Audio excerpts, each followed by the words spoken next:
শ্যাম কানু মহন্ত উচ্চতম ন্যায়ালয়ত কেনেকে যাব পাৰে কোনোবা উচ্চতম ন্যায়ালয়ত যাব খুজিলে তাক কোনেও ৰখাব নোৱাৰে কাৰণ সমগ্ৰ বিশ্বৰ পৰা আজিকালি ইন্টাৰনেটৰ জৰিয়তে উচ্চতম ন্যায়ালয়ত কোনোবাই আবেদন কৰিব পাৰে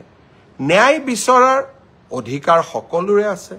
মই মুখ্যমন্ত্ৰী এগৰাকীয়ে কেনেকৈ মানুহক বাধা দি ৰাখিম যে আপোনালোক উচ্চতম ন্যায়ালয়ত না যাব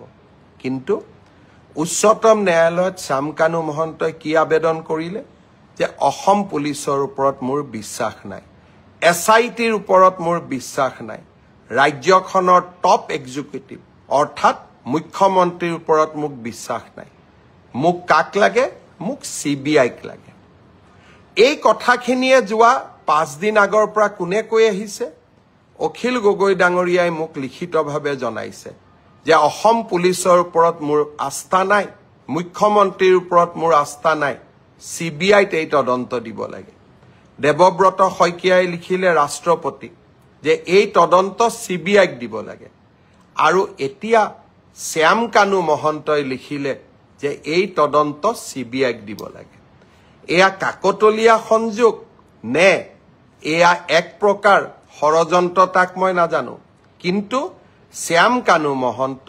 অখিল গগৈ দেৱব্ৰত শইকীয়া কোনেও অসম পুলিচক বিশ্বাস নকৰে কিন্তু এই অসম পুলিচে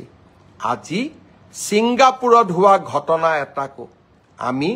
তদন্তৰ আওতালৈ আনি 4 জনকৈ ব্যক্তিক আমি আজি জেলৰ হাজতত ৰাখিবলৈ সক্ষম হৈছো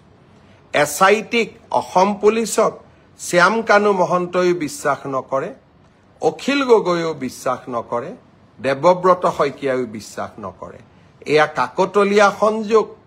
নে আন কিবা তা হেয়া বিচাৰৰ দায়িত্ব আপোনালোকৰ যোৱা কালিৰ পৰা এখন নতুন নাটক আৰম্ভ কৰা হৈছে শ্যাম কানু মহন্ত উচ্চতম ন্যায়ালয়ত কেনেকে যাব পাৰে কোনোবা উচ্চতম ন্যায়ালয়ত যাব খুজিলে তাক কোনেও ৰখাব নোৱাৰে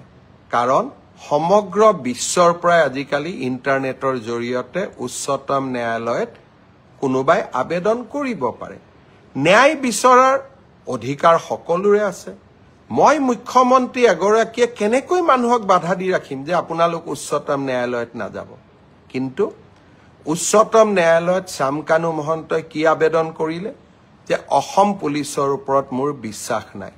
এছআইটিৰ ওপৰত মোৰ বিশ্বাস নাই ৰাজ্যখনৰ টপ এক্সিকিউটিভ অৰ্থাৎ মুখ্যমন্ত্ৰীৰ ওপৰত মোক বিশ্বাস নাই মোক কাক লাগে মোক সিবিআইক লাগে এই কথাখিনিয়ে যোৱা 5 দিন আগৰ পৰা কোনে কৈ আহিছে অখিল গগৈ ডাঙৰীয়াই মোক লিখিতভাৱে জনাইছে যে অসম পুলিচৰ ওপৰত মোৰ আস্থা নাই মুখ্যমন্ত্ৰীৰ ওপৰত মোৰ আস্থা নাই সিবিআইত এই তদন্ত দিব লাগে দেৱব্ৰত শইকীয়াই লিখিলে ৰাষ্ট্ৰপতি যে এই তদন্ত সিবিআইক দিব লাগে আৰু এতিয়া শ্যাম কানু মহন্তই লিখিলে যে এই তদন্ত সিবিআইক দিব লাগে এয়া কাকতলীয়া সংযোগ নে এয়া এক প্ৰকাৰ ষড়যন্ত্ৰ তাক মই নাজানো কিন্তু শ্যাম কানু মহন্ত অখিল গগৈ দেৱব্ৰত শইকীয়া কোনেও অসম পুলিচক বিশ্বাস নকৰে